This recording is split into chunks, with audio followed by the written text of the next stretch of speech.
Hello everyone, नमस्कार। Very warm welcome to my YouTube channel Meenakshi's bio academy. So आज मैं आप लोग को एक टेक्निक पढ़ाने वाली हूँ, is the electrophoretic mobility shift ऐसे और द बैंड शिफ्ट ऐसे। ओके, टेक्निक जितने भी बच्चे हैं जो भी CSIR, GATE, GAT B, IIT JAM, TIFR के प्रिपरेशन कर रहे हैं, सबके लिए ये इम्पोर्टेंट है। तो प्लीज़ वीडियो एंड तक देखिएगा। एंड अगर आपको वीडियो अच्छी लगी है तो लाइक कर दीजिएगा, कमेंट करके बताइएगा कैसी लगी है, शेयर कर दीजिएगा अपने फ्रेंड्स के साथ में। एंड ऑल्सो मेरे चैनल को सब्सक्राइब कर लीजिएगा एंड बेल आइकन को भी प्रेस कर दीजिएगा, ठीक है।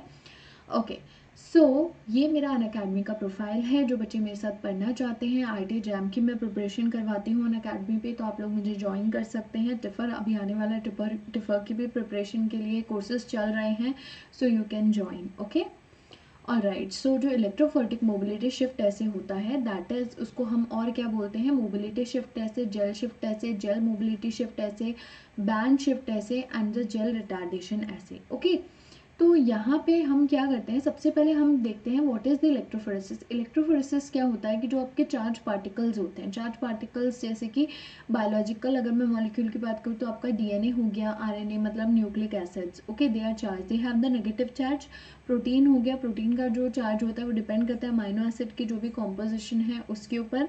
ओके, जो नेट चार्ज होता है, तो ये जो होते हैं कुछ चार्ज पार्टिकल्स होते हैं, ठीक है, इनका मूवमेंट होता है under the influence of the electric field. Okay, electric field में मूव करते हैं towards their opposite charge electrode. Okay, और हम इसी सेपरेशन को किस पे कराते हैं, एक मैट्रिक्स पे कराते हैं, जो कि एक जेल मैट्रिक्स होता है, जिसमें हम उनको उनका मॉलिक्यूलर वेट के अकॉर्डिंग उनका सेपरेशन करवाते हैं, ठीक है। ये टेक्निक होती है हमारी इलेक्ट्रोफोरेसिस की।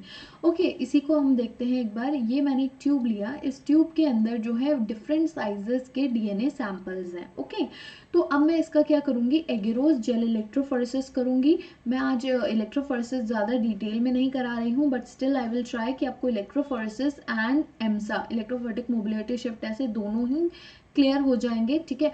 यहाँ पर मैंने क्या रन किया है, फर्स्ट वाला जो वेल है, ये सेकंड वेल है और ये फर्स्ट वेल है। फर्स्ट वेल में मैंने क्या किया, DNA का मॉलिक्यूलर वेट का लेडर रन किया, ठीक है, लाइक दिस, ये रन किया, तो इस तरह से मुझे यहाँ पे बैंड्स मिले। और यहाँ पे सेकेंड वेल में मैंने क्या करा है, अपने सैंपल को रन किया है, तो मुझे यहाँ पे 3 बैंड्स मिले, लेट्स से। ओके, तो हम क्या देख रहे हैं कि यहाँ पर बच्चे, ये जो आपका ये जो DNA लेडर है, यहाँ पे मॉलिक्यूलर वेट है 10 किलो डाल्टन, ठीक है। यहाँ पे हो गया 20 kilo dalton, 30 kilo dalton, alright. Then ये कितना हो गया, 40, 50, 60, 70, 80, 90। ओके, तो यहाँ पे 10 से लेकर 90 किलो डाल्टन के बैंड्स हैं। तो अब यहाँ पे इसके जस्ट यहाँ पे जो बैंड आया है, मतलब ये जो मेरा प्रोटीन है कितना है, 30 किलो डाल्टन का है।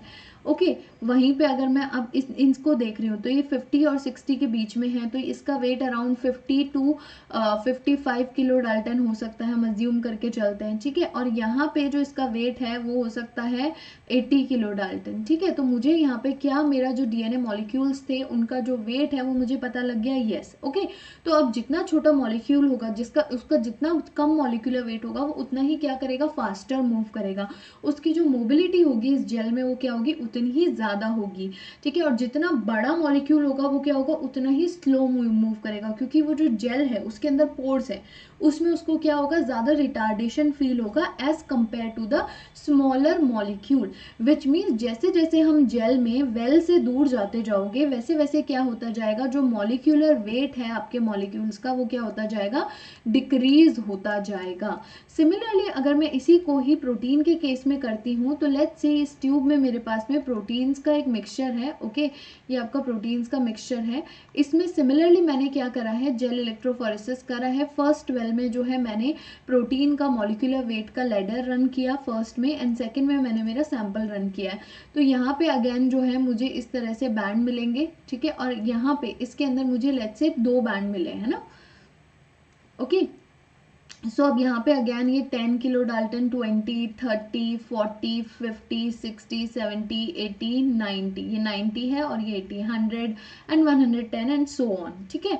तो इस तरह से वो सब मॉलिक्यूलर वेट के जो लेडर्स आते हैं ना, वो पहले से ही आते हैं, इतना फिक्स होता है उनके अंदर, तो हम उसको कर सकते हैं, ठीक है, आराम से। जितने, अगर आपको लगता है आपका प्रोटीन का जो साइज है वो ज़्यादा है, तो आप थोड़े ज़्यादा मॉलिक्यूलर वेट वाला जो लेडर है उसको रन करोगे। लाइक अगर आपको स्मॉलर है तो आप 10 किलो डाल्टन से 100 किलो डाल्टन, अगर उससे ज़्यादा है तो 100 to 1000 किलो डाल्टन का भी होता है, राइट, 10,000 तक के भी होते हैं, तो it's up to you.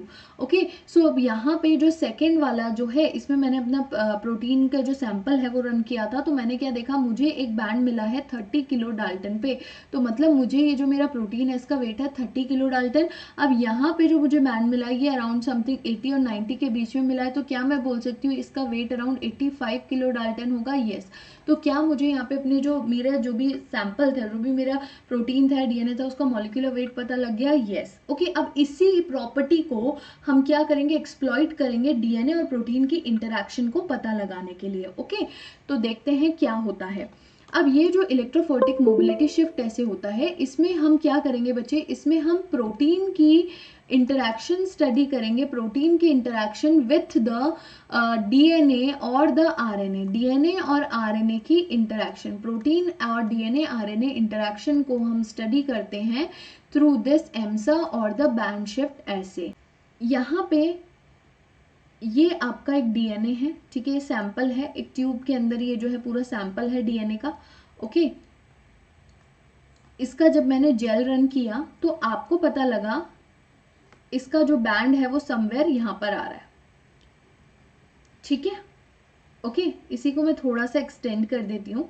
Alright, यहां पर आपको बैंड मिल रहा है, ठीक है, यहां पर हियर।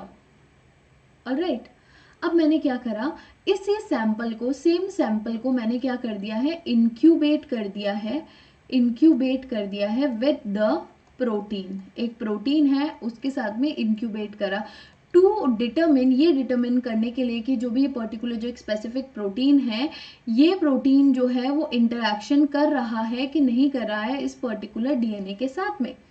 तो अब मैंने क्या देखा कि मुझे जो बैंड मिला वो कहाँ मिल रहा है, एक बैंड तो यहाँ पे आ रहा है जो कि आपके इसका डीएनए का है, और एक बैंड जो है वो मुझे मिल रहा है ऊपर की तरफ, ठीक है। तो क्या मैं ऐसा बोल सकती हूँ कि ये दोनों जो बैंड है, ये बैंड है आपके फ्री डीएनए के, ये बैंड क्या है, आपके फ्री डीएनए के हैं, और ये जो बैंड मिला है, दिस बैंड, दिस वन, ये वाला जो बैंड है, ये वाला बैंड है हमारा डीएनए एंड प्रोटीन के कॉम्प्लेक्स का।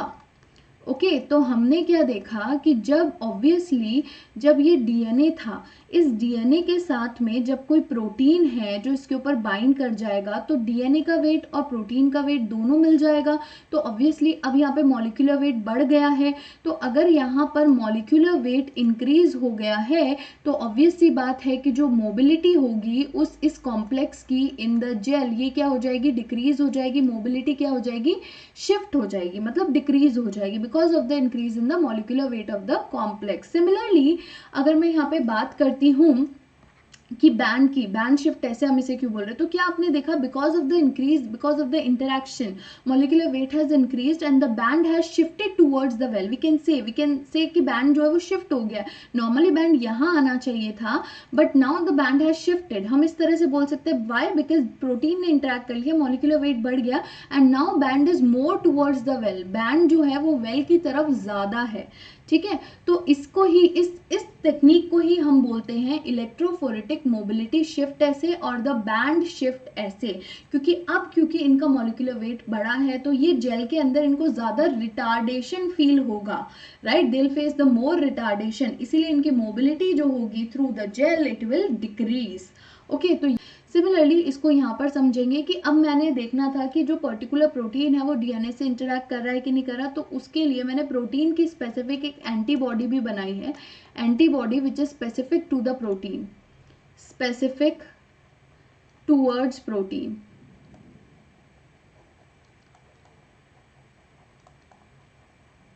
ओके, तो अब मैंने क्या करा, मैंने मानो कि इस वेल के अंदर ओनली मेरा डीएनए और यहाँ पे प्रोटीन दिया, तो मुझे क्या मिला, एक बैंड यहाँ पे मिला फ्री डीएनए का और एक बैंड मिला मुझे डीएनए और प्रोटीन का। यहाँ पे मैंने क्या दिया है, यहाँ पे मैंने डीएनए, आपका protein and antibody which is specific towards this protein, उसका मिक्सचर दिया है। तो यहाँ पे मैं क्या देख रही हूँ कि मुझे यहाँ पे फ्री डीएनए का और जो आपका डीएनए प्रोटीन का जो कॉम्प्लेक्स का बैंड है वो तो मिल ही रहा है, साथ में मुझे एक और बैंड मिल रहा है जो कि क्या है, it is more towards the well. तो मतलब क्या मैं ऐसा बोल सकती हूँ कि इस पर्टिकुलर प्रोटीन के साथ में इस जो एंटीबॉडी ने which is specific to that protein वो इंटरैक्ट किया है, जिसकी वजह से नाउ पहले क्या था, ये डीएनए था, डीएनए के ऊपर ओनली ये प्रोटीन बाइंडेड था। अब क्या है, ये डीएनए है, डीएनए के ऊपर प्रोटीन बाइंडेड है, अब उसके ऊपर फर्दर एक एंटीबॉडी भी बाइंड हो गई, तो उस एंटीबॉडी का भी तो कुछ वेट होगा, तो फर्दर मॉलिक्यूलर वेट इंक्रीज हो गया, इसलिए जो बैंड है वो क्या हो गया है, सुपर शिफ्ट हो गया। यहाँ पे शिफ्ट हुआ था, नाउ द बैंड है सुपर शिफ्टेड।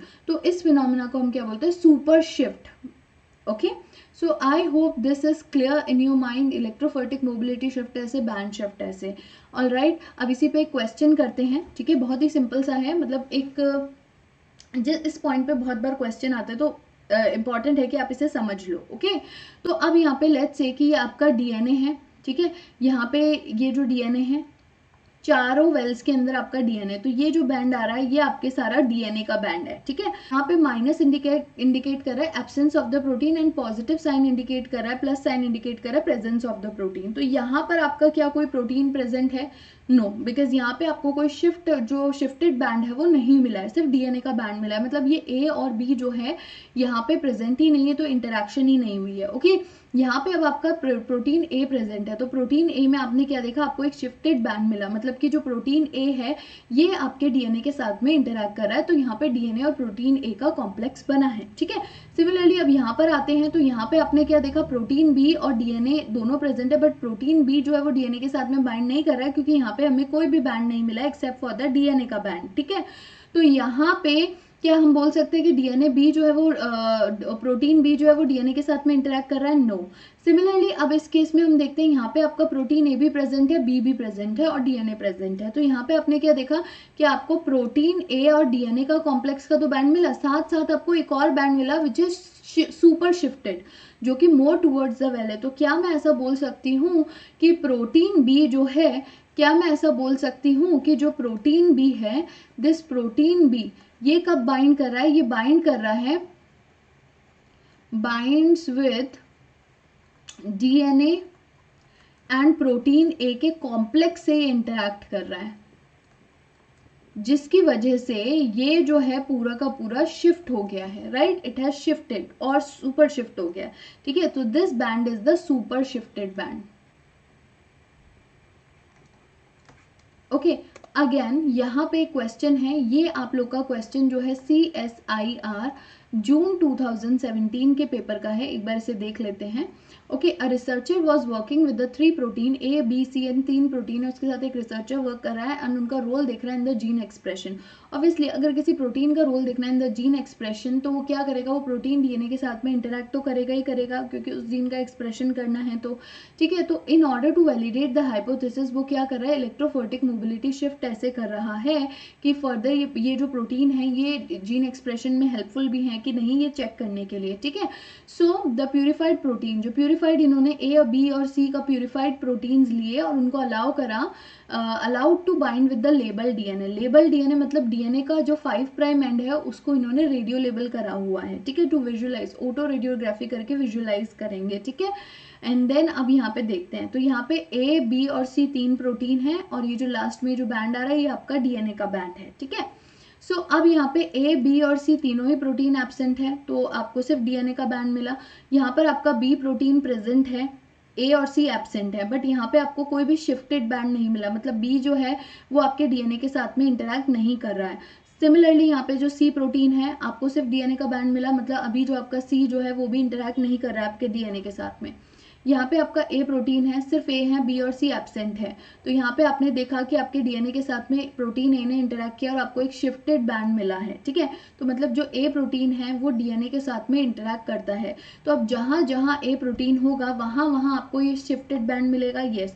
तो ए प्रोटीन कहाँ है, यहाँ पर ए प्रोटीन प्रेजेंट है और यहाँ पर ए प्रोटीन प्रेजेंट है, तो सेम बैंड हमें इन दोनों के केस में मिलना चाहिए, येस मिल रहा है, विच मीन्स कि मैं बोल सकती हूँ दैट प्रोटीन ए जो है वो डीएनए के साथ में इंटरैक्ट कर रहा है, it have the DNA binding motif, yes.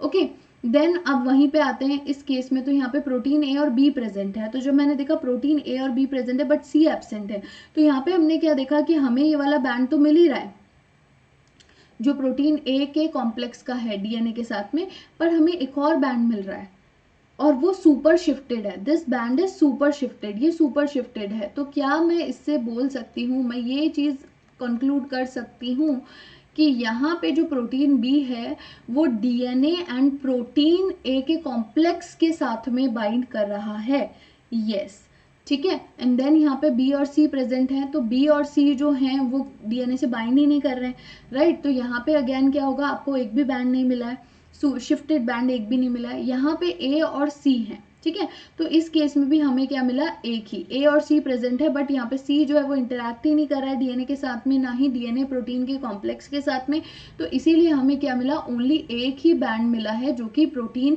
ए और डीएनए के कॉम्प्लेक्स का है, ठीक है। तो क्या अब मैं इसके बेसिस पे क्या क्या पॉइंट कंक्लूड कर सकती हूँ, क्या क्या इंटरप्रिटेशंस निकाल सकती हूँ। तो protein A possess the DNA binding motif, yes, तभी इन तीनों केस में हमें प्रोटीन ए एंड डीएनए का कॉम्प्लेक्स का बैंड मिल रहा है। Protein B possess the DNA binding motif, protein B के पास में अगर डीएनए बाइंडिंग मोटिव होता तो यहीं पे मुझे एक शिफ्टेड बैंड मिलता, जो कि नहीं मिला, तो this is not correct. Then protein B binds to the DNA protein A complex, protein B जो है वो डीएनए और प्रोटीन ए के कॉम्प्लेक्स के साथ में बाइंड कर रहा है, यस, करेक्ट, तो ये भी करेक्ट है। प्रोटीन सी जो है बाइंड कर रहा है डीएनए पे only when the protein A is bound, no, यहाँ पे ए बाउंडेड है बट स्टिल सी ने बाउंड नहीं किया, तो इसीलिए ये पॉइंट भी इनकरेक्ट है। तो मतलब first and third options are correct and second and fourth are wrong. तो क्वेश्चन में बोला है choose the correct combination of the interpretation, तो करेक्ट कॉम्बिनेशन तो फर्स्ट और थर्ड है, okay, so this is the correct answer. तो इस तरह से आपको जो है क्वेश्चन सॉल्व करने हैं, और इस टाइप के क्वेश्चन जो है सीएसआर जैसे एग्जाम में भी आते हैं, तो आपके लिए कॉन्सेप्ट बहुत ही इंपॉर्टेंट है, इसको पूरा देखना, ओके। एंड अगर आपको वीडियो अच्छा लगा है तो प्लीज़ लाइक कर दीजिएगा, शेयर कर लीजिएगा अपने फ्रेंड्स के साथ, एंड मेरे चैनल को भी सब्सक्राइब कर दीजिएगा, ओके। और मैं कुछ ऐसी और वीडियोस लेकर आऊँगी, अगर आप ऐसी और वीडियोस चाहते हैं तो प्लीज़ कमेंट बॉक्स में बता दीजिएगा। And thank you so much, I hope आप लोग को वीडियो अच्छा लगा होगा।